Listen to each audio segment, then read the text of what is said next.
Masechet Gitin Daf Lamed He Amud Bet, on va commencer par Lamed He Amud Aleph au milieu de la page, un peu après le milieu de la page. Hahi de Atay le Kame de Rav Huna. Amar la, Ma e'avid lach, de Rav lo Magbe Ktubata le Armalta. Nous avions appris dans la Mishnah que un mari qui est décédé et il a laissé des orphelins qui ont hérité de son patrimoine. Ensuite, son épouse vient réclamer la ketouba. Normalement, elle devrait encaisser la ketouba à partir du patrimoine laissé par le mari. Or ici, étant donné que les orphelins, ce sont eux les héritiers, et nous avons une règle, que toute personne qui vient réclamer aux héritiers, aux orphelins, de l'argent que le papa lui devait, il doit jurer comme quoi il n'a pas déjà encaissé le remboursement. Ça, c'est de manière générale. Et la Mishnah a enfoncé le clou en disant que c'est pareil pour la almana, la veuve qui vient réclamer la ketouba. Donc d'où elle va recevoir cet argent? Du patrimoine héréditaire, c'est-à-dire qu'elle vient ponctionner les héritiers. Alors, il faut qu'elle jure. Qu'elle jure que quoi? Qu'elle n'a pas touché un rond, qu'elle n'a pas touché un centime de la part du mari. Car il se peut que le mari, avant sa mort, ait préparé une pochette d'argent et il lui a dit à la femme, écoute, pour t'éviter des désagréments, je ne veux pas que tu te retrouves face aux héritiers, aux orphelins qui peuvent te faire des problèmes. Alors voilà, tiens l'argent. Mieux vaut prévenir que guérir. Alors voilà, c'est pour toi cet argent, et comme ça tu n'auras pas besoin d'aller voir les orphelins. Mais la maline, qu'est-ce qu'elle veut faire? Elle a reçu déjà l'argent de sa ketouba par son mari avant sa mort. Mais comme il n'y avait pas de témoin, elle en profite pour aller dire au Beddin, pour aller dire aux témoins, aux orphelins, chers orphelins, donnez-moi l'argent, donnez-moi ma ketouba. Et donc elle va encaisser une deuxième fois sa ketouba. C'est la raison pour laquelle il faut qu'elle jure qu'elle n'a rien touché. Vous savez quels sont les gens les plus heureux après la ptira de leurs parents? Ce sont ceux à qui les parents n'ont laissé aucun héritage. Là, il n'y a pas de dispute. Il n'y a pas de dispute ni entre les frères, ni entre la mère et les orphelins. Tout va bien. Tous les problèmes commencent avec le partage d'héritage. Ah non, c'est moi, et pourquoi tu as pris, et pourquoi ça, et pourquoi ceci. Des problèmes à n'en plus finir. Combien de din Torah autour de cela? À un moment donné, les Hachamim ont institué que la almana ne jure pas. Pourquoi? Vu qu'il y a eu une tragédie lorsqu'une fois une femme avait juré au propriétaire du dinar qui lui avait donné à garder un dinar zahav, un dinar d'or. Elle avait mis dans sa jarre de farine. Ensuite, quand elle a fabriqué du pain, le dinar s'est infiltré là-dedans. Quand elle a donné le pain au Hani, elle ne s'est pas rendu compte qu'il y avait dedans un dinar. Lorsque le propriétaire de ce dépôt est venu réclamer son argent, elle lui a juré qu'elle n'a pas volé ce dinar. Elle ne sait pas où est-ce qu'il est, elle ne comprend rien, où a disparu ce dinar. Et elle a même dit que si réellement elle a volé ce dinar, eh bien, plutôt si elle a profité, excusez-moi, si elle a profité de ce dinar, eh bien que l'un de ses enfants meure. Yehene Samamavet. Et malheureusement, c'est ce qui s'est passé, il est mort. Il y a un enfant qui est mort, et les Hachamim disent pourquoi il est mort? Parce qu'en effet, elle a profité. En quoi elle a profité de ce dinar? Parce qu'à la place de la farine, eh bien le volume qu'occupe le dinar, c'est le volume de la farine qu'elle a économisé. même si c'est très petit, infime, malgré tout, elle a profité, elle a économisé cela. Donc elle a dit que si elle n'a pas profité, que si elle a profité alors que son fils meurt, elle a profité. Vu la gravité de la Shevoura, quelqu'un qui jure au nom d'Hachem, surtout avec une Negidat Hefetz, en prenant un Sefer Torah dans la main, ou Tfilin ou Mzuzot, c'est très grave. Eh bien, Chachamim ont dit, stop, on ne va pas mettre les veuves en danger, il n'y a pas de Shevoura. Oui, il n'y a pas de Shevoura, mais quoi? Après, elle n'encaisse pas sa ketouba. C'est un blocage. Alors Rabban Gamliel Azaken a trouvé la solution. Il a dit, alors certes, on ne va pas la faire jurer à cause du danger, mais on va tout de même lui faire un éder. Les orphelins savent qu'est-ce qu'elle aime. Par exemple, elle aime les gâteaux, ou elle aime les fruits.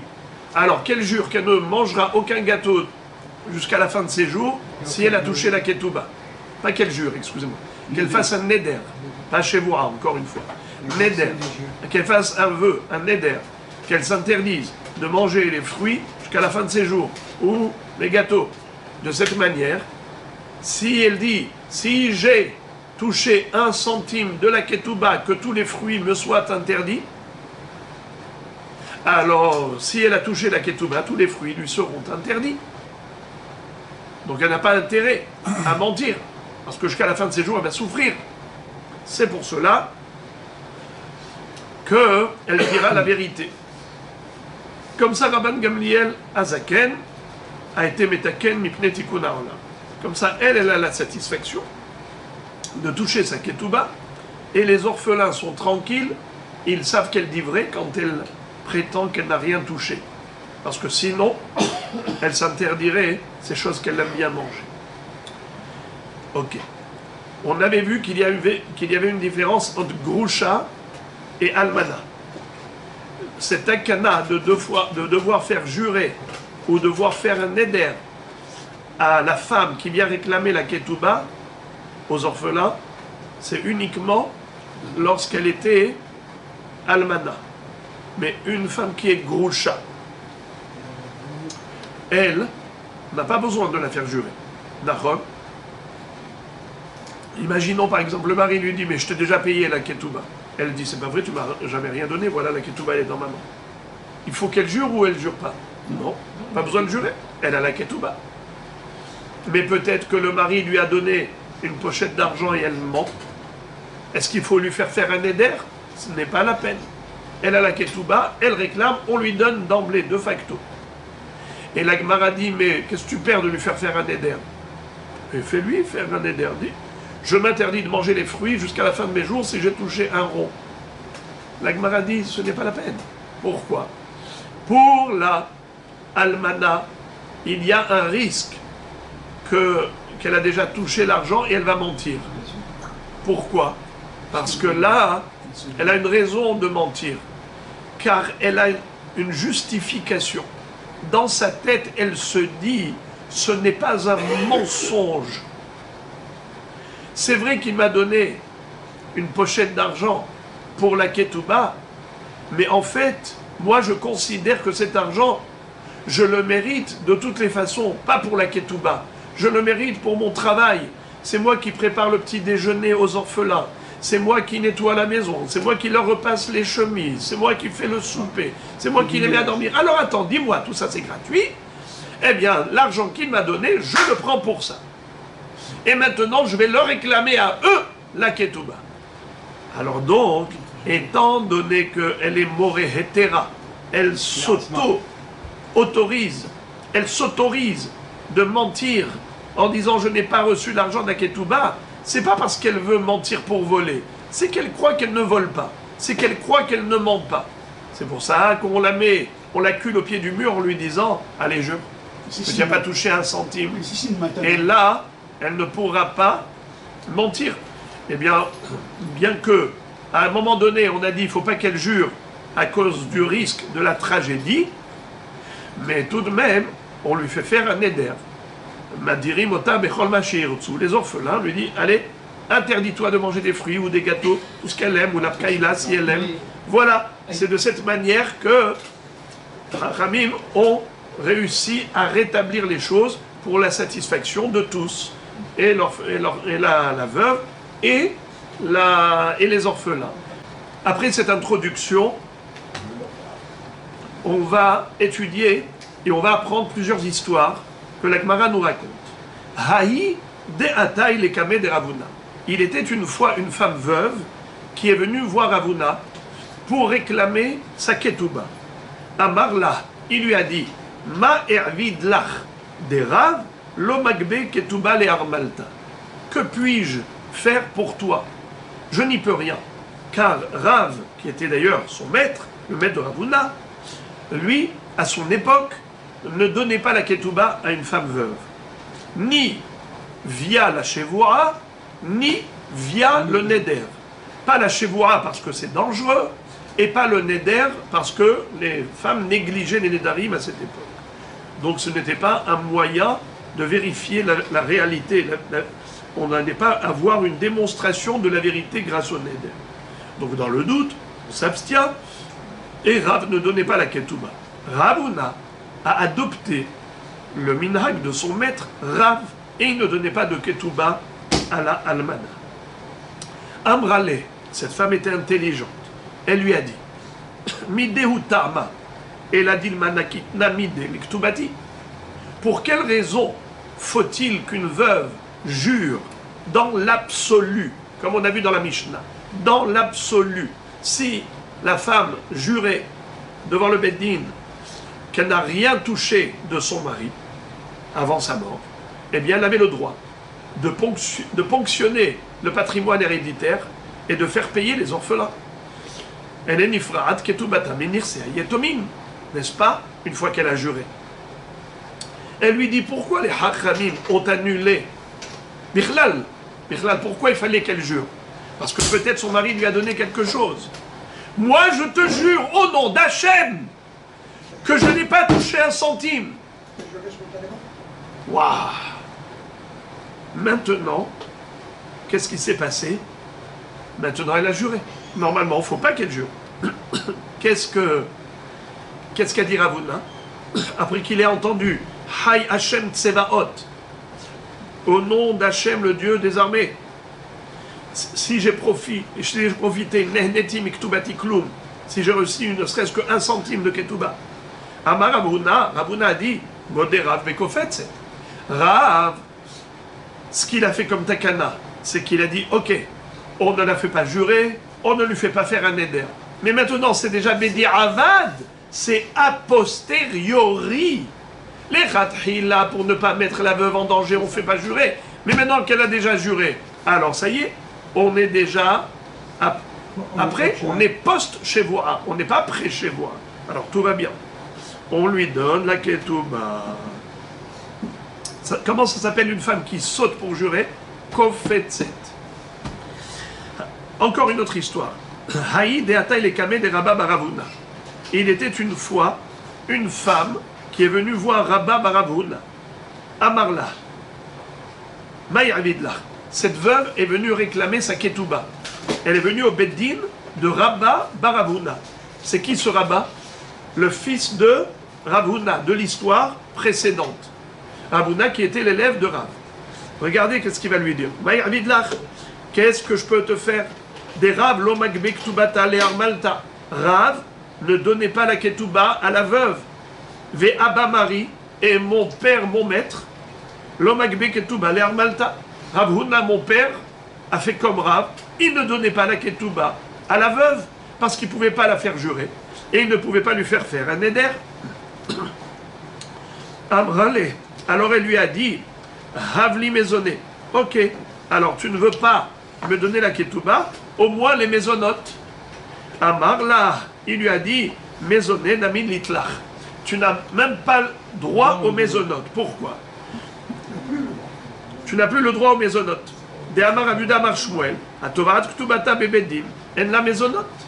Car Shmuel nous a enseigné que celle qui réclame sa ketouba n'a plus le droit aux maisonnotes. Car le mari s'engage au moment du mariage, où il écrit dans la ketouba Kol yeme megar armeloter bebeti, tant que tu resteras fidèlement chez moi à la maison, vivre avec mes enfants, parce que tu ne veux pas être infidèle à notre amour, bien que en tant que veuve, elle a le droit de se remarier, mais elle, par fidélité entre guillemets pour son mari, par considération pour lui, alors elle ne veut pas se remarier, alors en attendant, tu as le droit d'être nourri, d'avoir une pension alimentaire grâce à cette fidélité. Mais à partir du moment où tu as coupé le cordon ombilical avec moi, c'est-à-dire que tu réclames la ketouba parce que tu veux aller te remarier, dans ce cas-là, je n'ai plus aucun devoir de te nourrir. Eh bien, tu ne toucheras plus aux maisonnotes, tu ne vas plus ponctionner sur mon patrimoine héréditaire. Les orphelins n'ont plus à donner les maisonnotes à cette femme. Alors il lui a dit, je ne peux pas te donner les maisonnotes. Alors, elle était tellement frustrée, elle a dit quoi? La ketouba, non. Les maisonnotes, non. Alors ça veut dire quoi? Je suis perdante sur tous les fronts. Amrale, Afroa les coursets. Kebetre Abdali. Elle lui a adressé une malédiction. Elle a dit que son trône soit retourné. Que son siège sur lequel il s'assoit, qu'il soit retourné. C'est-à-dire que lui, Rabba Baravuna, c'était le Dayan, c'était le Rav de la ville, et bien que Akadosh Baruch Hu le fasse tomber de très haut, qu'il chute de haut, que sa chaise soit renversée, et qu'il n'ait plus ce poste, qu'il n'ait plus de notoriété. Alors, les élèves, quand ils ont entendu ça, ils ont eu peur que cette malédiction se réalise. Qu'est-ce qu'ils ont fait? Ils ont pris la chaise du Rav, et ils l'ont retournée, et ils l'ont remise à sa place. Ils ont dit, au moins que la klala se réalise de cette manière. C'est une façon de s'en sortir vis-à-vis du ciel. Même si là-haut dans le ciel, on va prendre en considération la malédiction de cette femme, mais on le prendra au sens propre et pas au sens figuré. Elle, sa kavana, c'était au sens figuré. Mais eux, les élèves, ils ont fait au sens propre. Ils ont pris la chaise, ils l'ont retournée. Ils ont dit, voilà, la malédiction s'est accomplie, et ils ont remis la chaise à sa place. Si on puisse se réaliser, on dirait qu'on parle de sorcier, de sorcière. C'était facile à l'époque, comme ça. Mais même de nos jours, quelqu'un qui maudit, Chasve Shalom, Al Tiftah Pe, la Satan. On ne sait pas si à ce moment-là, le Satan n'a pas le droit de rebondir là-dessus pour que ça s'applique. Il faut pouvoir échapper à une malédiction. Ce n'est pas évident, n'importe quelle génération, même de nos jours. Il faut faire très attention. Alors, elle a dit, Afroa les coursés Kébetré, Abdali, il m'a fait comme les deux. C'est qui Kébetré? Il m'a fait comme Rav et comme Shmuel. Oui. Comme Rav qui a dit on ne lui donne pas à la ketouba, parce qu'on ne peut s'appuyer ni sur la Shevoura, ni sur le Neder. La Shevoura c'est trop grave, le Neder c'est trop négligé aux yeux des femmes, aux yeux des gens à cette époque, alors ça ne sert à rien. Donc il n'y a pas de ketouba. Les maisonnotes, non. Pourquoi? Car Shmuel a dit qu'une femme qui réclame la ketouba n'a plus droit aux maisonnotes. Alors, elle a dit, il m'a condamné selon Rav, il m'a condamné selon Shmuel. Mais si tu choisis d'aller d'après Rav, vas-y d'après Rav jusqu'au bout. Et donc tu me donnes les maisonnotes. Tu ne me donnes pas la ketouba, mais tu me donnes les maisonnotes. Tu veux aller comme Shmuel, mais tu vas comme Shmuel jusqu'au bout. Tu ne me donnes pas les maisonnotes, mais tu me donnes la ketouba. Mais là, ni l'un ni l'autre. Kébetré, Abdali, alors Afroa les coursiers, que son trône soit retourné. Afroa les coursiers, Betirtsoua. Ses élèves, donc, ils ont retourné sa chaise et l'ont remis dans sa place. Et malgré tout, il n'a pas échappé à la maladie. Akadosh Baruch Hu, certes, l'a sauvé pour que la malédiction ne s'accomplisse pas vraiment, puisque eux, ils l'ont déjà accompli au sens propre, mais tout de même, il a été affaibli par une maladie. Lo ifrak mehulsha. Rachid dit, lo nitzol milavo lideholi. Il n'a pas échappé à la maladie. Comme quand même une femme qui maudit comme ça peut être dangereux. Mais le Rav, regarde, juste. Amar les Rav Yehuda, les Rav Yirmiya bira'a. Adra bebeddin, ve'ashbe'a chutz lebeddin. Ve'litikala ve'lipol be'odnai. דבעינה כיחיד דאעביד בה מעשה, la Gemara raconte qu'un jour, Rav Yehuda, qui était l'élève de Shmuel, il a dit à Rav Yirmiyah Bira'a, qui était Dayan, il lui a dit, écoute, moi j'ai vieilli, et je voudrais avoir le mérite d'appliquer la règle de mon maître. Mon maître Shmuel, lui, il donne le droit à la almana d'avoir sa ketouba si elle fait un neder. Un neder, c'est où le neder? Au Beddin, bravo. Adra Beddin. Si c'est au Beddin, alors c'est que neder. Pas Shevoura au Beddin, c'est trop dangereux. Car au Beddin, la Shevoura, comment elle se fait? Elle se fait au nom d'Hachem et avec un Sefer Torah dans la main. Alors non, non, non, pas de Shevoura au Beddin, rien que neder. C'est quoi le neder? Les orphelins lui disent, toi tu aimes bien les gâteaux, eh bien fais un neder que tu t'interdis les gâteaux jusqu'à la fin de tes jours si tu as touché la ketouba. Ou bien, Ashbea Hotzre Beddin. Si c'est en dehors du Beddin, alors tu peux même carrément Shevoura. Parce que ce n'est pas aussi tragique, c'est pas aussi grave qu'une Shevoura Beddin. Parce qu'il n'y a pas l'Ekitat Hefetz, il n'y a pas le nom d'Hachem. Veli Tekala Velipol Beotnai. Et je voudrais avoir les échos de cette application, de ce verdict. C'est-à-dire, je veux avoir le mérite de ma vie encore, tant que je suis dans ce monde, d'entendre qu'on a mis en application la halakha selon Shmuel et pas selon Rav. Car Rav était trop strict. Rav, il lui donnait pas la chance de toucher sa ketouba à la veuve. Mais Shmuel lui donnait la chance. Il disait qu'elle fasse un neder. Comme la takana de Rabban Gamliel Azaken. Et neder ou beddin. Et si c'est en dehors du beddin, même chez vous, puisqu'il n'y a pas le nom d'Hachem, il n'y a pas de Nekidat. Alors, il a dit comme ça, je voudrais avoir le mérite de mettre en application la halakha de mon maître, Shmuel, contrairement à l'opinion de Rav. Et maintenant la Gemara reprend le sujet. Goufa, Amar Rabbi Zera Amar Shmuel, lo shanu ela almana, aval grusha, mashbirin ota. Vous vous rappelez ce qu'on avait vu plus haut? On l'a étudié hier. Rabbi Zera dit au nom de Shmuel que cette abstention, c'est uniquement par rapport à une almana, mais pas par rapport à une grusha. C'est-à-dire, l'almana ne peut pas toucher la ketouba sur la base d'un serment. Même si elle jure, c'est-à-dire on n'a pas le droit de la faire jurer. Mais la grusha, oui.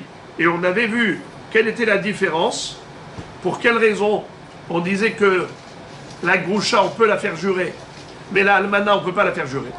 C'est parce que la almana, on pensait qu'elle avait touché. elle a un mauvais terrain, bravo. Elle s'autorise de mentir parce qu'elle croit que elle a le droit de toucher 2 fois la ketouba. Une fois en tant que ketouba et une fois pour le travail puisqu'elle s'investit pour les orphelins. Elle fait, entre guillemets, femme de ménage des orphelins. Donc elle dit, je mérite, tout travail mérite salaire. Donc je ne peux pas considérer que ce qu'il m'a donné, ce bonhomme, avant de mourir, c'est la ketouba. Ce qu'il m'a donné, c'est un salaire pour tout le travail que je fournis.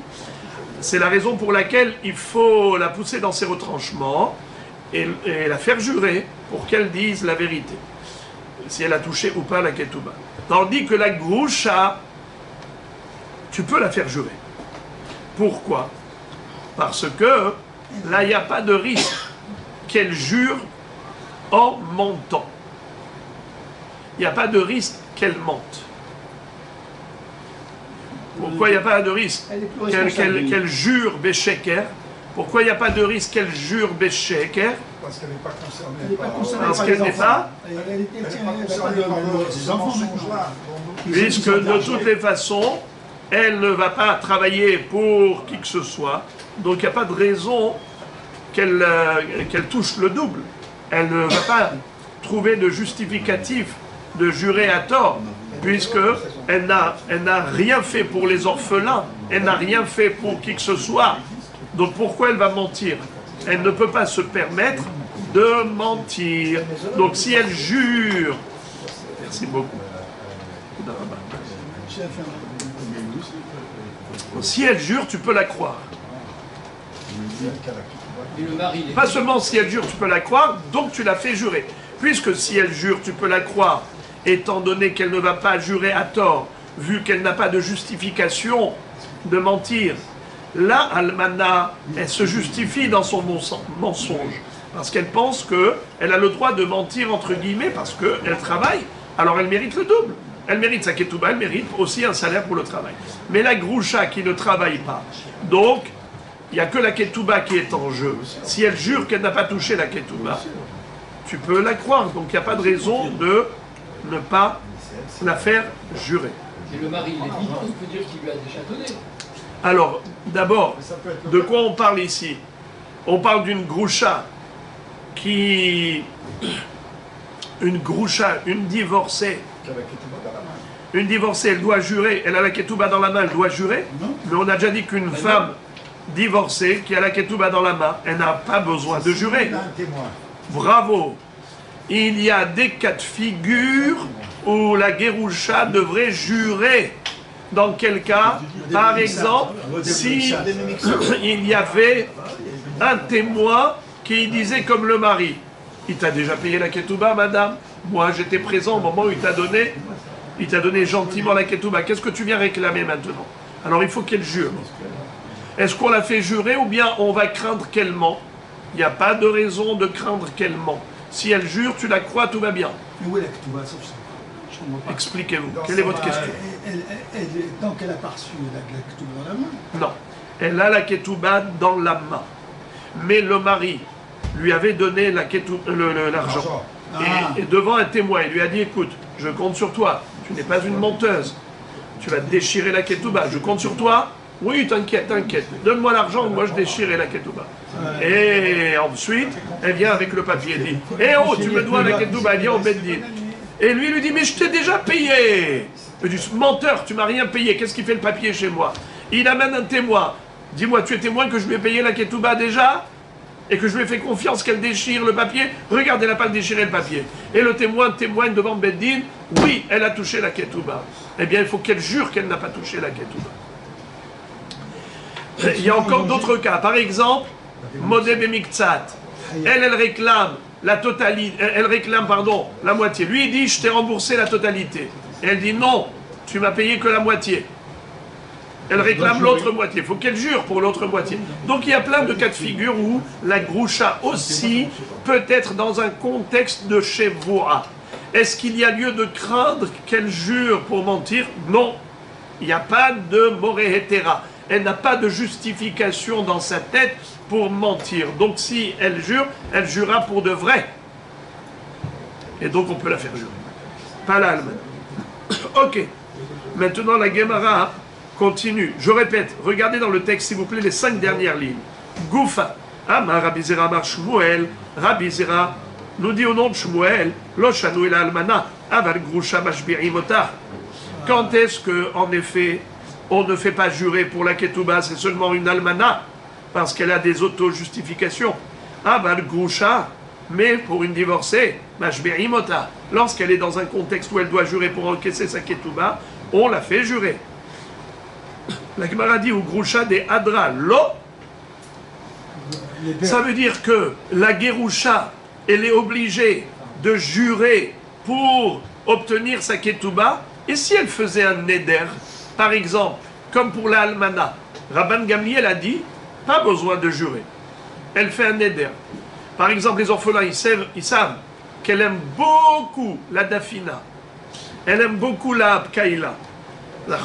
Ou les fruits, ou les gâteaux. Jure que jusqu'à la... Pardon. Fais un neder de t'interdire les fruits ou les gâteaux ou la dafina jusqu'à la fin de tes jours si tu as déjà encaissé la ketouba. Et elle fait le neder. Alors, Rabban Gamliel a dit, ça marche. La Gemara dit, ça marche pour une almana, mais ça ne marche pas pour une groucha qui devait jurer. Ou groucha des adra lo, et une femme divorcée, ça ne marche pas le neder, ve'achal humitam. Pourtant, il y a eu un courrier qui avait été envoyé de Douaou, d'Eretz Israël en Babylonie. On a envoyé un psakdin. Regardez le verdict qui a été envoyé d'Eretz Israël en Babylonie. qu'est-ce qui était écrit? Ech plonita bat peloni, une telle, fils d'un tel, kabilat gita minyada de ahabaridia de mitkare ayamari, elle a reçu le guet de la main de Mr. Ahabaridia, qui est surnommé Ayamari, de mitkare Ayamari, on l'appelle aussi Ayamari, Venadart, Ve'asart perot shebaolam Allah, Delo kabilat ket miktubata, et la gloub kera ehad, Ve'sefer teilim ehad, Ve'sefer Iyov, ou même shalot beloim, Ve'shamnum, Ve'hamisha mane, Lekshetavo lietrem, Hagbuha hash'ar. Dans ce courrier envoyé d'Israël en Chutz La'aretz, on a dit à ces gens qui habitaient la diaspora, la Babylonie, mais ils ont divorcé en Israël. Le patrimoine du mari se trouvait en diaspora.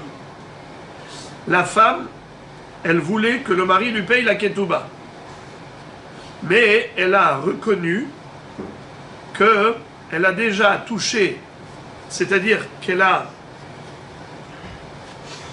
reçu, ou elle a encaissé, un livre de Teilim,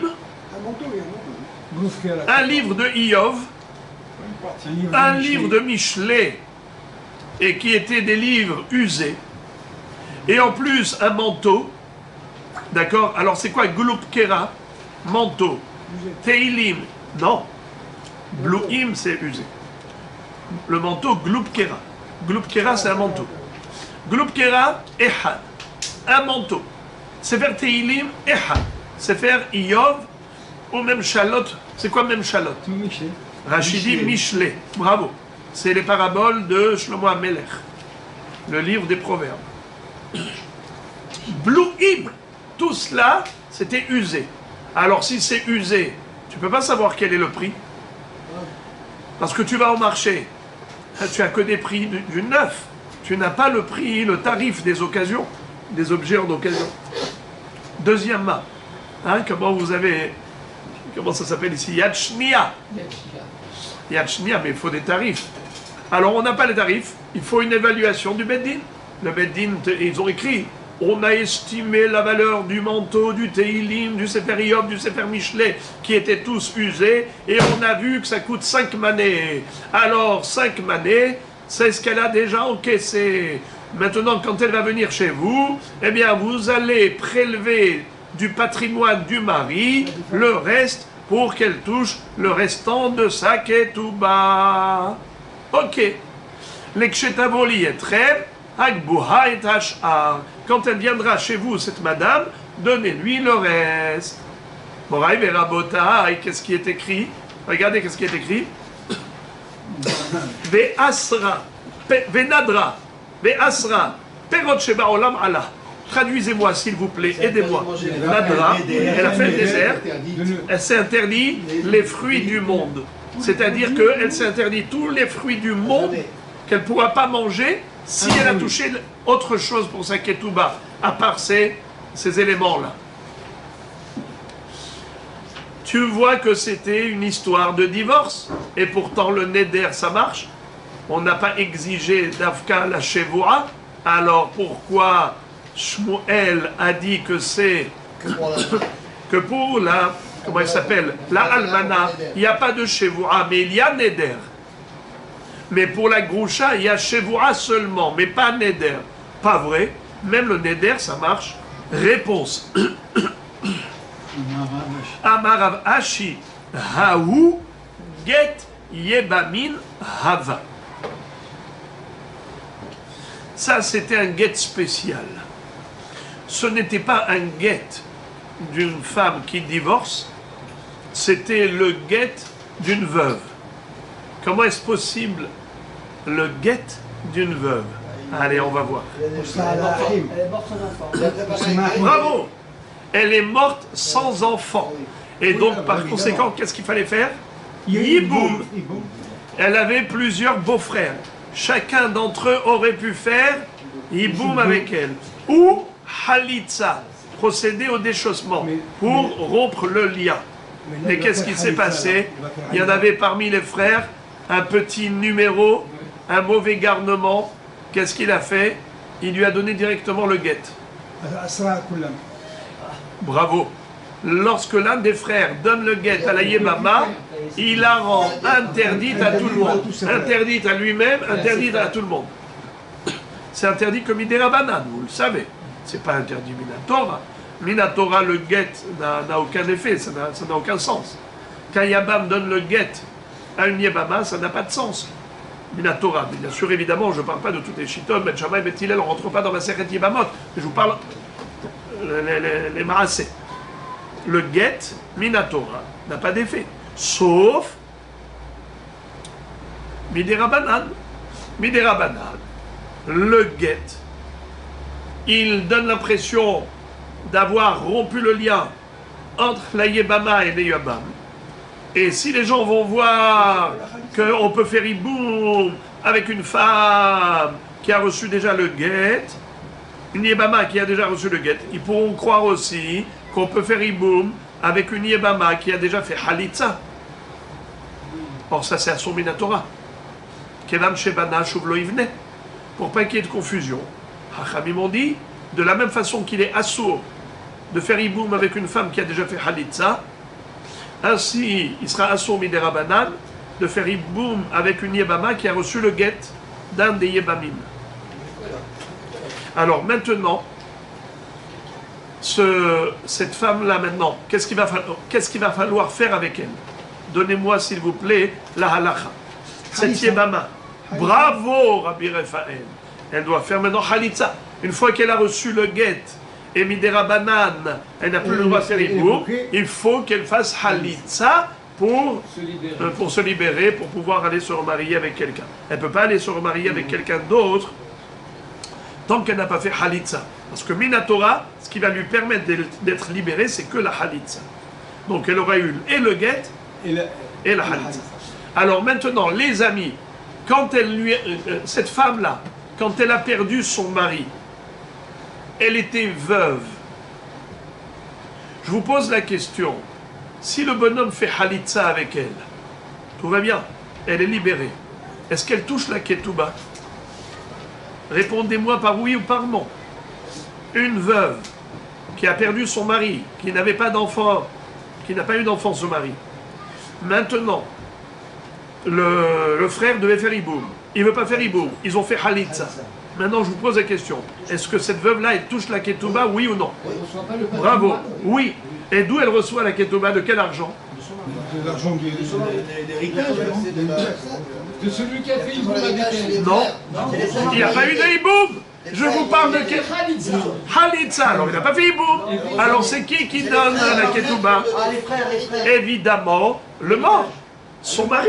Elle recevra la Ketouba de son mari. C'est-à-dire, son mari est décédé. Il y a des apotropos qui sont... Et une fois qu'il est mort, elle aurait dû faire hiboum. Elle n'a pas fait hiboum, elle a fait Halitza. Eh bien, elle reste Madame la veuve qui a le droit à sa Ketouba, mais évidemment du patrimoine du premier mari, c'est évident. Il n'y a personne, elle n'a pas d'enfant, elle n'a rien. Elle reçoit tout. Ah ben, ses frères et sœurs. Elle reçoit tout. Oh là là, elle reçoit tout. Est-ce que vous êtes d'accord? Bravo.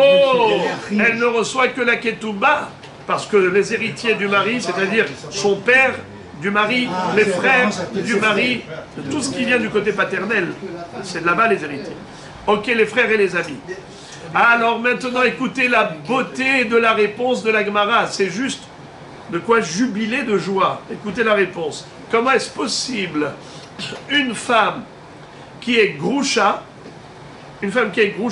et qui fait un neder? Pourtant, on a dit que le neder, c'est bon que pour la veuve. C'est pas bon pour les divorcés. Ça marche pas pour une divorcée, le neder. Il faut qu'elle jure. Alors, comment ça se fait que dans l'histoire d'une divorcée, on a vu que le neder, ça a fonctionné. D'Eretz Israël, ils ont écrit, elle a fait le neder, alors vous pouvez lui donner la ketouba. Elle a fait de elle-même. Et alors? Alors la réponse, c'est qu'en fait, c'est une veuve dans l'absolu. Et c'est un semblant de divorcer. Étant donné que c'était une Yébama, donc d'abord elle est veuve, elle aurait pu se remarier avec le frère du défunt. Mais le frère du défunt, au lieu de se marier avec elle, qu'est-ce qu'il a fait? Il lui a donné un guet. Alors ce guet-là qu'il lui a donné, c'était juste, comme je vous avais dit, c'est un mauvais garnement. Pourquoi il a fait ça? Il a voulu bloquer tout le monde.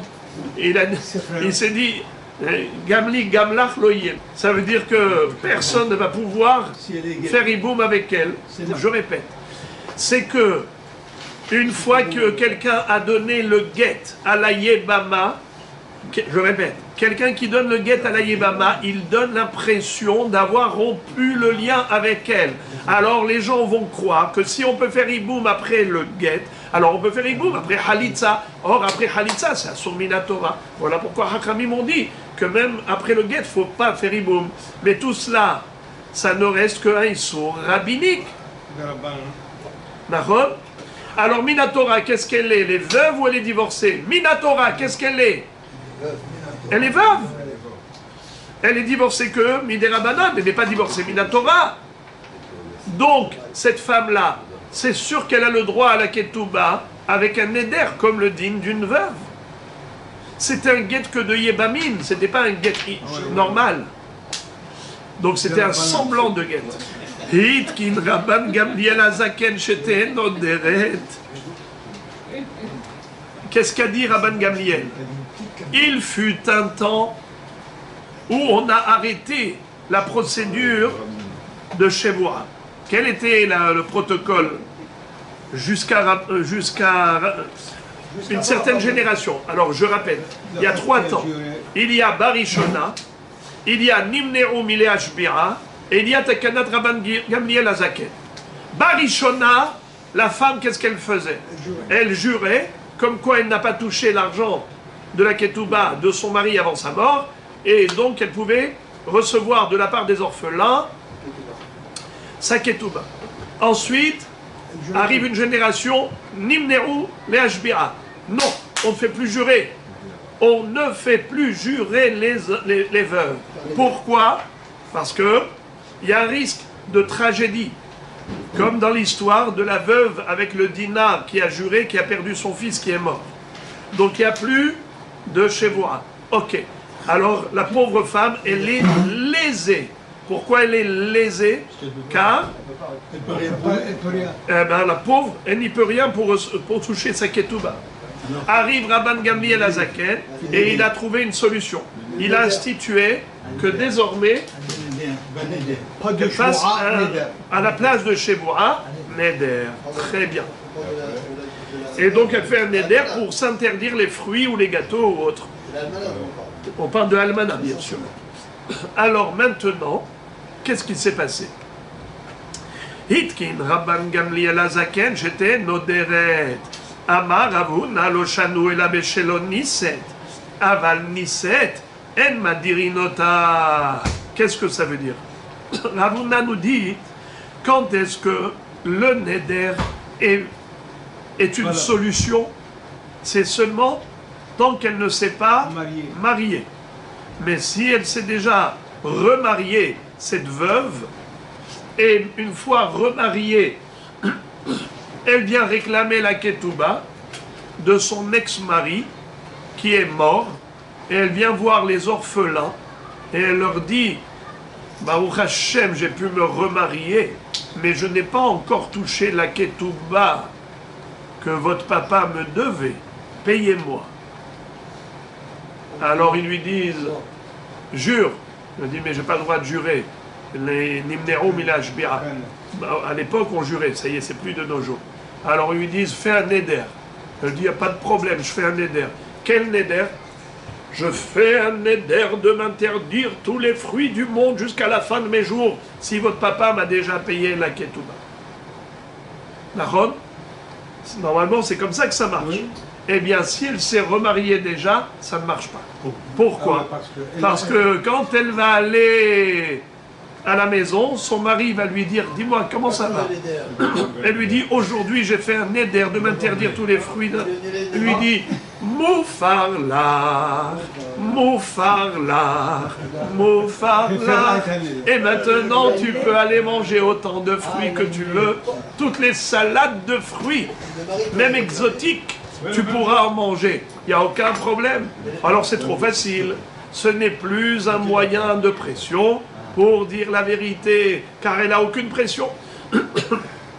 Devant le Beddin, elle fait un neder pour rassurer les orphelins, et elle dit son mensonge tranquillement, parce qu'elle sait que même si elle a menti, et donc elle s'est interdit tous les fruits, elle va arriver à la maison, son mari va lui dire Moufarlar. Alors, Niset, En Madirin Ota. La Gemara elle-même s'interroge à ce propos, et elle dit comme ça Niset Maïtama de me faire la Baal, qui l'on Niset Nami. Lechimin Seva, me faire la bala. C'est-à-dire, la Gemara nous dit quelle est la raison pour laquelle, une fois mariée, tu ne peux pas t'appuyer sur son éder. Parce qu'elle peut être très maligne, faire un éder et ensuite son mari annule le néder. Alors, quand est-ce que ça marche le néder? Que si elle n'était pas mariée. La Gemara dit, excuse me, même si elle n'est pas mariée, mais elle n'a pas peur de ce néder-là. Je m'interdis les fruits jusqu'à la fin de mes jours. Et voilà que le jour où elle aura un shidur, elle va se remarier. Elle va dire à son mari, le premier jour des Sheva Brachot, elle lui dit, tu sais, mon cher mari, j'ai des nédarim d'avant. Tu peux me les annuler, s'il te plaît? Ah bon? Dis-moi, raconte-moi. Eh bien, j'ai fait un néder de m'interdire tous les fruits du monde. Si jamais j'ai pas touché la ketouba. Mais moi, j'avais touché la ketouba. Et donc, j'ai pas le droit de manger des fruits. Je t'en prie. J'ai touché la ketouba 2 fois. Et à cause de ça, j'ai pas le droit de manger des fruits jusqu'à la fin de mes jours. Fais-moi une petite afarat nedarim. Mais bien sûr, ma chère Kala, Moufarlar, Moufarlar, Moufarlar. Et voilà, elle peut manger désormais les fruits. Alors la Gemara dit, même si elle n'est pas mariée, pourquoi tu dis que c'est un moyen de pression, le neder, de s'interdire les fruits? Elle peut toujours espérer qu'après leur remariage, son mari la libérera de cette interdiction. Alors, la Gemara nous dit, la réponse, elle est très belle. D'ailleurs, c'est la paracha qu'on va lire demain, Moraï Verabotai. Demain, c'est parachat Matot ou Mas'eh. Alors, Matot, c'est le début de parachat Matot, le sujet des Nédarim. Le mari, normalement, peut annuler les Nédarim de sa femme le jour où il en a entendu parler, mais uniquement des Nédarim actuels, ce qu'elle a fait comme Néder depuis son mariage, mais pas les Nédarim qu'elle a formulés avant le mariage. Ena Baal Mefer Bekodmin. Et on l'apprend du Passouk, Ve'im Bet Isha Nadara. Et si c'est chez son mari qu'elle a fait un Néder, mais si elle a fait un Néder avant le mariage, Ena Baal Mefer Bekodmin. Voilà pourquoi le Néder est un Néder qui sera à vie. Donc elle n'a pas intérêt à s'interdire les fruits pour la vie. Si elle aimait les fruits, alors elle sera obligée de dire la vérité. Donc quand est-ce qu'en effet le Néder n'est pas un moyen de pression pour dire la vérité? C'est seulement si elle est déjà mariée, parce qu'elle peut s'interdire les fruits devant le Beddin, et dès qu'elle arrive à la maison, le mari la libère. Alors ça ne sert à rien de faire un Néder. Mais quand est-ce que ça sert? Que si elle n'était pas mariée, elle était encore célibataire, alors là elle va voir, cette veuve, elle va voir les orphelins, et elle leur dit, donnez-moi la ketouba. Ils lui disent, fais un Néder de s'interdire ce qu'elle aimait devant le Beddin, et dans ce cas-là, on est presque sûr qu'elle dit vrai. La Gemara pose la question que vous aviez posée précédemment, Rabbi Yeshua. Vous avez dit, mais elle peut faire Atarat Nedarim. Venihush dilma azla legabe hacham vesharela. Pourquoi nous ne craignons pas qu'elle fasse tout simplement Atarat Nedarim chez le hacham, qui va lui dire Moutarlach, Moutarlach, Moutarlach. Réponse Kassavar, Tsarich Lefaret est un neder. Quand on va chez le Hacham il ne te fait pas tout de suite à Tara. Il te pose des questions. Dans quel contexte tu as fait le neder? Et lorsqu'elle va raconter qu'elle a fait le neder pour ne pas toucher la ketouba, c'est-à-dire qu'elle a fait un neder parce qu'elle s'interdit les fruits dans la mesure où elle a déjà touché la ketouba. Mais si elle n'a pas touché la ketouba, alors les fruits sont permis. Dans ce cas-là, le Hacham va dire quoi? Tu veux que moi maintenant je te libère de ce neder? Ma putain, voleuse. Tu veux maintenant, toi tu as encaissé la ketouba 2 fois. Déjà le mari t'avait donné. Après tu as été voir les orphelins. Tu as fait un neder devant les orphelins en disant je m'interdis tous les fruits si j'ai déjà touché la ketouba. Je vous promets que je n'ai pas touché, donnez-moi. Et eux ils lui ont donné une 2e fois. Après elle va voir le Hacham, annulez-moi le neder. Et tout va bien. La voleuse elle a touché 2 fois la ketouba.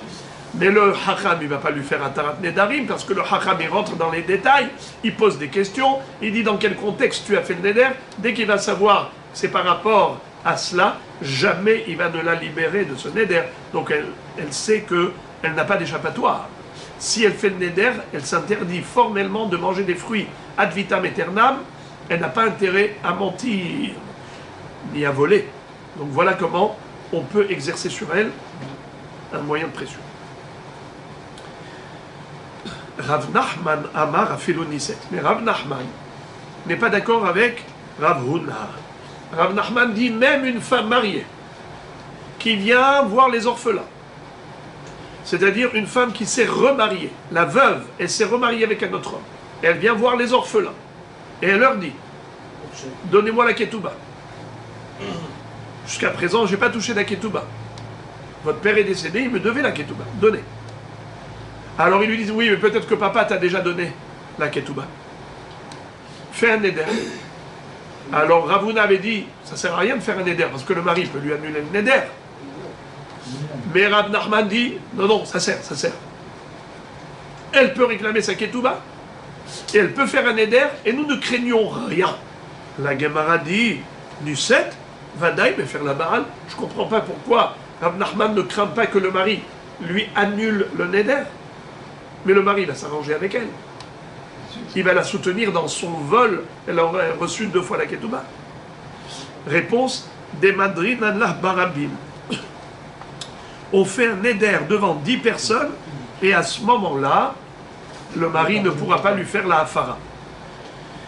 Neder qui a été moudar barabim devant 10 personnes, eh bien le mari il est bloqué. Quand est-ce qu'un mari peut annuler les nedarim de sa femme? C'est que des nedarim qui ont été faits, pas barabim, yahid. Mais si elle a fait barabim, alors ce genre de neder, il est tellement fort que le mari ne peut pas l'annuler. Donc, même si elle est mariée, et que le mari, normalement, peut annuler les nedarim de sa femme, mais pas tous les nedarim. Il y a des nedarim qu'il ne peut pas annuler. Eh bien, c'est très simple.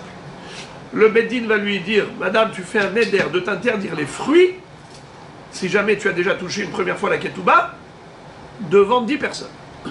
Et là, ton mari ne pourra pas te libérer de ce neder. Il ne pourra pas faire de la magouille avec toi. Voilà, c'est très simple. Donc, il n'y a aucun problème. La Gemara, elle donne même raison à Rav Nachman à tel point qu'elle pose une question à Ravuna. Elle dit, Ravuna, pourquoi tu as dit qu'une femme mariée n'a pas de possibilité de toucher sa ketouba parce qu'on ne peut pas lui faire ni la chevoura ni le neder? C'est pas vrai, elle peut faire le neder. Regarde, Métivé. Niset gova et ktubata. Il nadra. Maïlam nadra hashta. C'est écrit clairement dans la Braïta que si elle s'est mariée, elle touche la ketouba si elle a fait un neder. Donc a priori, ça veut dire que même une femme mariée, elle peut faire un neder. Et comment? Devant 10 personnes et tout va bien. Alors comment Ravuna, qui est un Hémora, peut contredire une Braïta? Réponse. Lo, des Nadra Merikara. On parle ici d'une femme qui avait fait un neder auparavant. Qu'est-ce que ça veut dire? On est en train de dire comme ça. Cette femme, elle a perdu son mari. Elle a été voir les Yetomim. Le Beddin lui a dit, tu ne peux pas faire Shevoua, alors fais Neder. Fais un Neder de t'interdire les fruits jusqu'à la fin de tes jours si tu as déjà touché la Ketouba du papa. Et elle a fait le Neder. Mais les Yetomim n'ont pas encore payé. Ensuite, elle s'est remariée. Alors maintenant, elle vient voir les Yetomim et dit, allez, payez. Alors on nous dit, oui, elle peut toucher sa Ketouba. Car le Neder qu'elle avait fait à l'époque, c'était au moment où elle n'était pas encore mariée. Question, entre parenthèses, mais peut-être qu'elle avait fait le Neder avant d'être mariée parce qu'elle avait un chidour.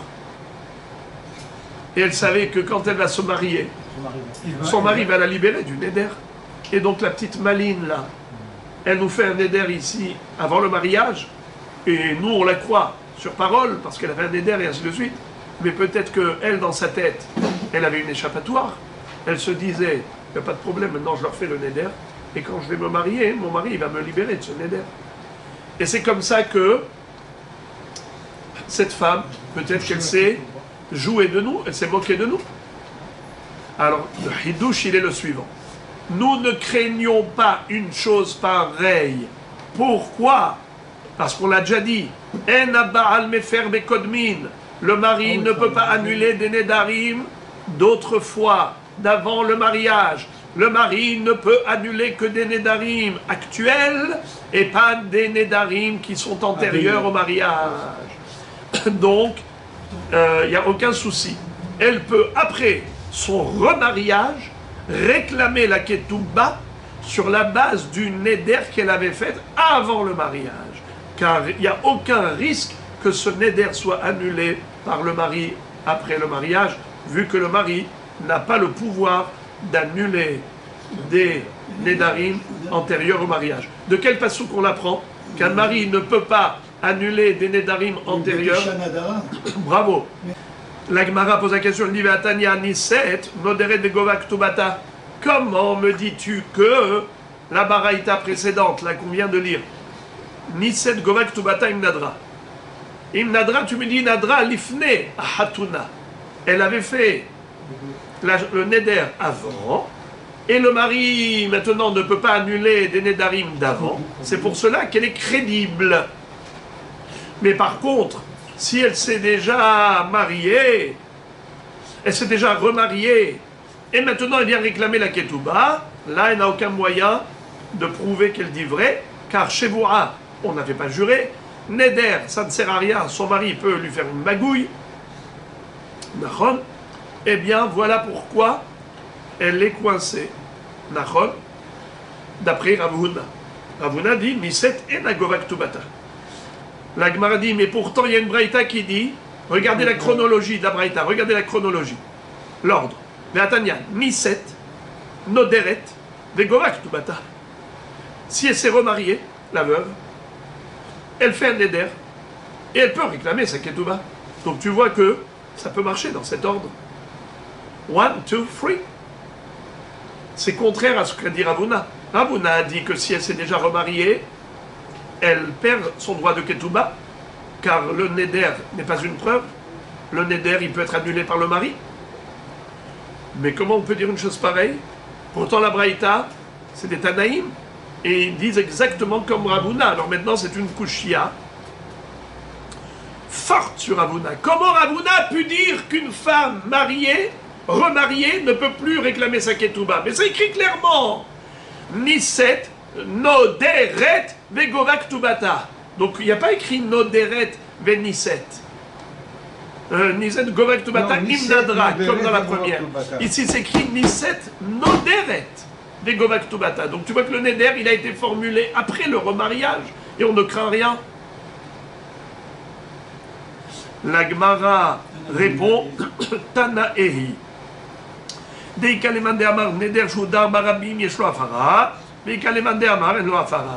C'est-à-dire, en fait, ces deux baraïtot, elles font l'objet d'une mahloket. Il y a une baraïta qui pense que Neder Barabim Yeshlo Hafara, et il y a une baraïta qui dit Neder Barabim En Lo Hafara. C'est-à-dire, lorsqu'une femme fait un neder devant 10 personnes, est-ce que ce neder est annulable, oui ou non? On avait dit au début, non. Alors tout à l'heure, on avait dit qu'un neder qui a été formulé devant un minyan, devant Barabim, n'a pas de hatara possible. Eh bien, c'est une mahloket. Certains disent qu'il n'y a pas de hatara, d'autres disent qu'il y a hatara. Alors voilà, c'est très simple. La baraïta qui dit qu'elle ne peut pas faire un neder après le remariage pour recevoir sa ketouba, c'est parce que cette baraïta, elle pense que même si elle a fait barabim, le mari peut annuler le neder. Alors on n'a aucun moyen de savoir, de connaître la vérité. Parce qu'elle peut mentir, dire qu'elle n'a pas touché la ketouba. Elle fait un neder pour s'interdire les fruits jusqu'à la fin de ses jours.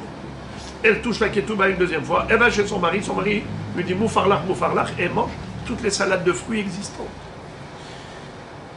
Parce que même un neder chez Oufar Barabim, il a afara.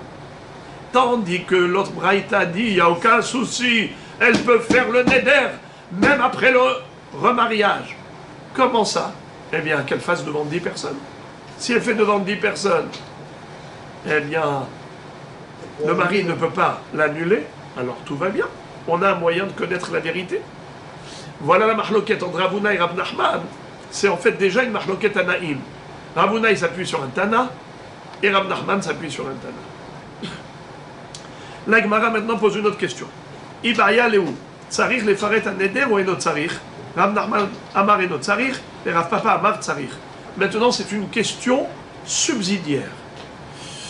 On est sorti de Masechet Gitin et on rentre dans Masechet Nedarim. Moraï Berabotai, lorsqu'un Hacham vous fait la Hatarat Nedarim, est-ce qu'il a besoin de rentrer dans les détails? Oui. Vous allez voir un Hacham, vous lui dites, s'il vous plaît Rabbi, faites-moi Hatarat Nedarim. Est-ce qu'il est suffisant de lui dire, voilà, par exemple, je me suis interdit de manger des gâteaux. Faites-moi Hatarat Nedarim. Alors le Hacham il dit, ah, tu t'es interdit de manger des gâteaux, t'as regretté, c'est très dur pour toi. Alors moutarlach. D'accord? Ou bien 3 personnes. Ou bien est-ce qu'il faut qu'il lui pose des questions? Dis-moi, mais pourquoi tu as fait ce neder? Qu'est-ce qui s'est passé? Mais dans quel contexte? Qui t'a demandé? Et pourquoi? Et ainsi de suite. Mais Kitsour, il faut être méfaret, il faut détailler les détails du contexte du neder. Alors, question, est-ce qu'il faut détailler ou pas? Mahloket. Rav Nachman Amar enot tsarich, Rav Papa Amar tsarich. Rav Nachman dit inutile, et Rav Papa dit oui, c'est nécessaire. Rav Nachman Amar enot tsarich, de Yamar tsarich zimnin de gaiz lele divure vechachama de shama mefer. Rav Nachman a dit mieux vaut ne pas détailler, parce que si tu commences à détailler, alors tu risques de ne pas tout dire. On le sait que l'homme, parfois, il est clair dans ses propos, parfois il commence à dire quelque chose et il s'arrête à mi-mot. Ça veut dire qu'il dit que la moitié des choses. Vous savez, parfois, très souvent, il y a des gens qui vous disent ceci, cela, cela. Et puis, une donnée, il a retiré juste une donnée. Et puis, vous le croyez sur parole. Et après, quand vous entendez la version de l'autre, rajouter une donnée, ça change tout. Ça veut dire qu'il est suffisant qu'une personne ait donné des détails en retirant un détail, et il vous donne un tableau de l'histoire qui n'a rien à voir avec la réalité. C'est pour cela qu'il vaut mieux ne pas détailler. Parce que si tu commences à donner des détails, le Hacham, lui, quand il a fait la Hatarat Nedarim, il a fait la Hatarat Nedarim par rapport à ce qu'il a entendu, et donc par rapport à son jugement, et par rapport à ce qu'il imagine qu'est le Neder, et il annule le Neder par rapport à ce qu'il imagine. Alors que cette imagination du Hacham, elle est basée par rapport aux détails qu'a donné le Noder. Mais le Noder n'a pas tout dit. Gaïzle les dibourés. Il a coupé une partie du dibour. Il a coupé une partie des détails. Alors il vaut mieux ne pas rentrer là-dedans. Comme ça, quand on ne rentre pas dans les détails, il lui fait la Hatarat Nedarim de manière générale. Dans tous les cas de figure, tout est inclus là-dedans. On ne rentre pas dans les détails. Il annule, il annule. Oui, mais si... Rav Papa Amar Tsarich, Mishum Milta Deisora. Rav Papa a dit non, il faut détailler. Ah oui. Parce que parfois, c'est Milta Deisora. On peut avoir, par exemple, ici dans l'histoire, d'une menteuse. Imaginez-vous, une menteuse. Elle a déjà touché sa ketouba. Elle va au Beddin. Elle réclame une deuxième fois. Elle dit aux orphelins, donnez-moi la ketouba de votre père. Alors les orphelins disent, mais peut-être notre père, de son vivant, il t'a déjà donné la ketouba. Je suis prête à faire un neder. Dites-moi, qu'est-ce que vous voulez que je fasse comme neder? À toi, on sait que tu aimes beaucoup les gâteaux. Tu t'interdis les gâteaux jusqu'à la fin de tes jours si tu as touché la ketouba. Je ferai un neder. Comme quoi, je m'interdis tous les gâteaux du monde jusqu'à la fin de mes jours si j'ai touché la ketouba de votre père. Ensuite, elle va voir le Hacham. Elle dit, Hacham, je me suis interdit les gâteaux. Ah, je ne tiens plus. Je vais à des mariages, bar mitzvah, brit mila, il y a des gâteaux de partout, je vous en prie. Faites-moi une annulation du neder. Alors, le Hacham, s'il ne rentre pas dans les détails, il lui dit, moutarlach, moutarlach, moutarlach. Il ne faut surtout pas lui dire ça, moutarlach, moutarlach. Il faut lui poser la question, Madame, dans quel contexte vous avez fait ce neder? Pourquoi vous avez fait ce neder? Qui vous a demandé? C'est le Beddin qui m'a demandé, parce que quand j'ai été réclamer la ketouba aux orphelins, le Beddin m'a dit peut-être que vous avez déjà reçu la ketouba une première fois et vous réclamez une deuxième fois. Faites un neder pour vous interdire les gâteaux jusqu'à la fin de votre vie. C'est dans ce contexte. Alors le Hacham va lui dire, alors pourquoi vous venez maintenant faire la Hatara Nedarim? Si vous n'avez pas touché la ketouba, eh bien c'est bon, vous pouvez manger des gâteaux. Il dit non, mais je vous dis la vérité, j'avais déjà touché la ketouba une première fois. Et donc j'ai fait le neder par rapport à la deuxième fois. Alors le Hacham va l'envoyer balader. Il va lui dire voleuse, menteuse, et maintenant tu vas en plus manger des gâteaux, que tu restes avec l'interdiction des gâteaux jusqu'à la fin de tes jours et va rembourser la ketouba. Bekitsour, Milta de Issoura. À cause des problèmes de Issour, des gens malins, malicieux, alors il faut bloquer ces gens-là, il faut poser des questions. La Gemara pose la question, il dit Rav Nachman, ah bon, Rav Nachman, tu dis qu'on n'a pas besoin de rentrer dans les détails, on peut directement faire annulation du vœu d'entrée de jeu. Pourtant, il y a une Mishnah dans ma Masechet Bechorot qui parle d'un Kohen qui s'est marié avec une divorcée. Et ce Kohen-là, qui a fait la Avera d'épouser une divorcée, figurez-vous, il est rentré au Beth Amikdash et il s'est mis à faire un korban. Au milieu du korban, il y a quelqu'un qui arrive, il dit Moraï Verabotai, ce rachat Meroucha, il est marié à une divorcée. Et là maintenant, il est monté là-haut, sur le Misbeach, il fait des corbanotes. Il est monté avec un korban pour le sacrifier. Je vous dis, il est marié à une divorcée. Deux témoins. Hanose Nashim Ba'avera, quelqu'un, un Kohen qui est marié avec une femme Ba'avera, pas soul. Il n'a pas le droit d'officier dans le Saint-Temple pour le culte sacrificiel. Jusqu'à ce qu'il fasse un neder de ne pas profiter de sa femme. C'est-à-dire qu'il dit, ça y est, je vous promets les amis, je fais teshuva. Hatati, haviti, pashati. J'ai épousé une femme divorcée, mais je vous promets que je vais redivorcer. Et s'il vous plaît, laissez-moi continuer le sacrifice. Ah oui, mais peut-être que tu ne vas pas divorcer. Qui dit que tu vas divorcer? Peut-être que tu ne vas pas donner le guet maintenant, tu nous dis ça comme ça. Je fais un neder de ne plus jouir d'elle. Je fais un neder de ne plus profiter d'elle. Et donc, en faisant ce neder, ça veut dire que maintenant, ça y est, c'est sûr qu'il va divorcer puisqu'il ne peut plus aller avec elle. Alors, Tané Allah, donc on lui permet de faire les sacrifices, puisque c'est un Baal Teshuvah. Vétané Allah. Et la Baraïta rajoute, Noder, ve'oved, yored, umgaresh. Regardez les 4 verbes. Aidez-moi s'il vous plaît. Noder, roved, yored, megaresh. Noder, c'est quoi Noder? Il fait le neder de ne plus jouir de sa femme. Ve'oved, c'est quoi Roved? Roved bebet amigdash, ça veut dire qu'il a le droit de terminer le korban. Yored, c'est quoi Yored? Il descend du misbéar, parce que le misbéar il était en hauteur. Il doit dévaler toute la pente, puisqu'il y avait une rampe qui permettait d'accéder au misbéar. Ou Megaresh, c'est quoi Megaresh? Les divorces. Alors répétons les 4 verbes. Noder, Roved, Yored, ou Megaresh. Ok. ואי אמרתנו צריך לפרט את הנדר לחוש דין מעשי לגבי חכם ושר אלה. Oh, Rabotai, si vous me dites que Rav Nachman, qu'est-ce qu'il avait dit? Rabotai, qu'est-ce qu'a dit Rav Nachman? Aidez-moi s'il vous plaît. Qu'est-ce qu'a dit Rav Nachman? Vous avez oublié le début.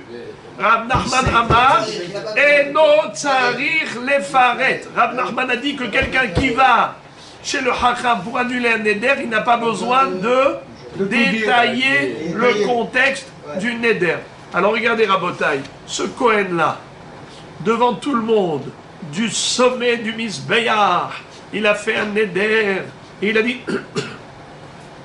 il a dit, Rabotai, Hatati, Aviti, Pacharti, je fais un neder de ne plus profiter d'elle. D'accord? Mais ce malin-là, il peut descendre du Misbéach, au lieu d'aller au Bedin pour donner le guet, il va aller chez un Hakam, il va lui dire, Rabbi, vous pouvez me faire Atarat Nedarim? Il lui dit quoi? Quel Atarat Nedarim?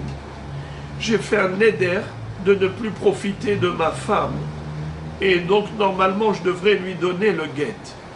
Je vous en prie, vous pouvez, s'il vous plaît, me faire Atarat Nedarim, que je puisse rester avec ma femme. Et le Hacham, s'il ne pose pas de questions, qu'est-ce qu'il va lui dire? Motar l'ar, motar l'ar, motar l'ar. Et donc ce Kohen-là, il s'est bien moqué du monde. Alors c'est pour cela que il faudrait mener l'enquête. Il faut être mefaret le neder. Ça veut dire quoi? Rav Nachman Omer, et notre sarek le faret, mais il peut se moquer de nous. Réponse, dit Rav Nachman, des madrinan les barabim. Eh bien, on lui fait faire la hatarat nedar. Pardon, on lui fait faire le neder barabim. Et là, il ne peut pas me faire. Et là, il ne pourra pas aller chez le hakam pour annuler le neder. Car neder chez Hudar barabim en lo hatara. Répétons. Neder chez Hudar barabim en lo hafara. Alors la Gemara dit, Haniha lemande amar neder chez Hudar barabim en lo hafara. Et là, lemande amar yesh lo hafara maïka lemema. Encore, d'après celui qui dit qu'un neder qui a été formulé devant 10 personnes, c'est un neder qui est verrouillé ad vitam aeternam, alors il n'y a plus possibilité de l'annuler. Ok.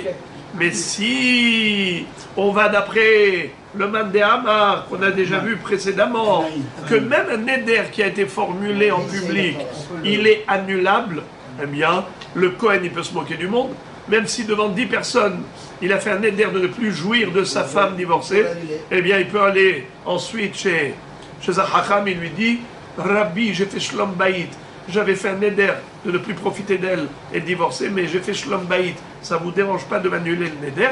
Et il va se moquer du monde. Alors écoutez ça. De madrinan le al da'at rabbim, de amar amimar, hilcheta, afilu leman de amar, שהודר ברבים יש לו הפרה, על דעת רבים אין לו הפרה. Qu'est-ce que ça veut dire? Il y a un neder qui est devant 10 personnes et il y a un neder qui est al da'at rabim. Qu'est-ce que ça veut dire? La réponse, de madrinan le al da'at rabim. On fait un neder al da'at rabim. C'est quoi al da'at rabim? C'est que les gens qui sont présents disent que le neder qui a été formulé, ce n'est pas selon conscience à lui, selon sa volonté à lui, c'est selon leur da'at à eux. Donc, puisque eux ne donnent pas l'accord de la hatara, de l'annulation du vœu, alors lui ne peut pas aller chez un hacham pour annuler le vœu. Car ce neder, il ne dépend pas de lui, de son regret à lui. Il dépend de la volonté des autres. Les autres n'ont pas été chez le hacham. Il y a ceux qui pensent que ces gens qui étaient présents, s'ils vont chez le hacham, ils disent nous on est d'accord aussi de faire la hatarat nedarim, comme lui le souhaite, ça devrait marcher. Non mais regarde. Déjà je suis en train de parler du principe. Il y a une mahlouquette entre les rishonim. Il y a des rishonim qui disent que le neder chez Hudar al-Da'at Rabbim, un neder qui a été formulé selon la volonté du Rabbim, c'est un neder qui ne pourra être annulé que selon la volonté du Rabbim. Évidemment, en l'occurrence, le Rabbim ne vont jamais être d'accord d'annuler un tel neder. Quelqu'un qui veut se permettre, un Kohen qui veut se permettre de divorcer, c'est sûr qu'ils ne vont pas lui aller chez le Hacham, permet-lui un fait Ataran Nedarim pour qu'il puisse rester avec sa femme qui est interdite. Comment? Pourquoi ils ont besoin d'aller voir un Hacham? Parce que c'est eux qui ont acquiescé le neder à la base. Eux, ils sont à la place du mari. J'ai compris, mais en se mettant à la place du mari, ils acquiescent le neder. Ils entendent le neder. Eux, c'est comme si c'est eux-mêmes qui font le neder. Très bien. Donc eux, ils ne sont pas jugés partis. On ne peut pas être jugé parti. Eux, ils sont partis, ils ne sont pas juges. Mais eux, ils sont comme le mari. C'est-à-dire, le mari dit, moi, je fais un neder de ne plus jouir de ma femme. Devant un Hacham et devant 10 personnes. Devant 10 personnes, pas devant un Hacham. Devant 10 personnes. 10 personnes sont là pour dire qu'il a fait un neder. Et même pas seulement 10 personnes. Pas seulement 10 personnes. Même 2 personnes. Même une personne. Peu importe. Le principal, c'est que le mari n'est pas maître de ce neder. Il est dépendant de la volonté de quelqu'un d'autre. Ce quelqu'un d'autre là, c'est comme s'il s'associait au mari. Neder al da'at rabbim. Le neder, il n'est pas qu'avec son da'at à lui. Quelqu'un qui fait un neder en général, c'est avec son da'at. Il va chez le hacham, il lui dit, mon da'at ne veut plus de ce neder. Je regrettais. Avant je voulais, maintenant je ne veux plus. D'accord? Alors ça, c'est possible d'annuler. Mais quelqu'un qui fait dépendre le neder, pas de son da'at à lui seulement, mais al da'at rabbim, eh bien, à ce moment-là, si eux viennent et disent au hacham, ok, on acquiesce pour annuler le neder, le hacham pourra annuler. Mais en l'occurrence, jamais ils viendront pour lui autoriser de faire une avera. Lui, c'est interdit de rester avec une femme divorcée. Ce Kohen qui était au sommet du Misbéach. Quand on lui fait faire ce qu'on appelle un neder al da'at rabbim, le rabbim ne vont jamais s'associer à lui pour aller demander la hatarat nedarim au hacham pour autoriser une femme qui lui est interdite. Donc voilà comment on peut verrouiller. Ou encore qui on va verrouiller comme ça? La almana, qui veut se moquer du beddin, elle fait un neder de s'interdire les fruits, après elle va aller elle va aller ensuite chez le hacham. Elle ne peut pas, parce qu'elle a fait al da'at rabbim. Et donc on l'a verrouillée. Maintenant il y a des rishonim qui disent que même si le rabbin ils viennent chez le hacham pour demander d'annuler le neder à ce monsieur, ça ne marche pas. C'est-à-dire ils peuvent s'associer pour verrouiller le neder, mais pas pour le déverrouiller, pas pour l'annuler. En tout cas, c'est une façon de faire pour pouvoir bloquer un envers avera. Vehanemile lidvar arshut, ava lidvar mitzvah, yesh lo hafara. Quand est-ce qu'on dit qu'un neder al da'at rabbim n'a pas d'annulation possible de hatarat nedarim?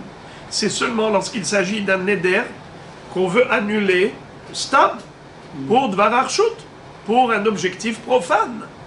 Mais si c'est dans un objectif de mitzvah, on peut annuler même un neder qui a été formulé al da'at rabbim. Et la Gemara raconte une histoire. Kiaou Bakre Dardeke. Il était une fois un enseignant qui était violent avec les élèves. Il les maltraitait. Adre Rav Aha al da'at Rabim, de Avapasha bi'inuke. Rav Aha lui a fait faire un neder devant, pas seulement devant, al da'at Rabim, pour ne plus enseigner. Il lui a dit, fais un neder que tu ne vas plus enseigner. Avapasha bi'inuke, il faisait du mal aux élèves.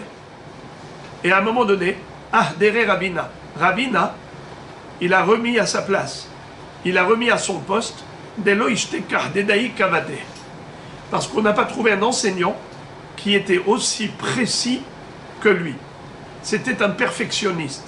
Il ne supportait pas des élèves qui n'étudiaient pas sérieusement. Et donc il était très violent avec cela.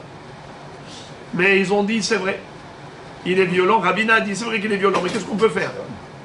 D'autre part, au niveau de la pédagogie, ça donne des résultats merveilleux. Alors ils l'ont rétabli à son poste. Mais comment ils ont pu faire? Ils ont fait Atarat Nedarim. Mais pourtant, c'était un Neder al Da'at Rabim. De là, on apprend qu'un Neder al Da'at Rabim n'est pas annulable. Seulement les Dvar Arshut. Mais les Dvar Mitzvah, il est annulable.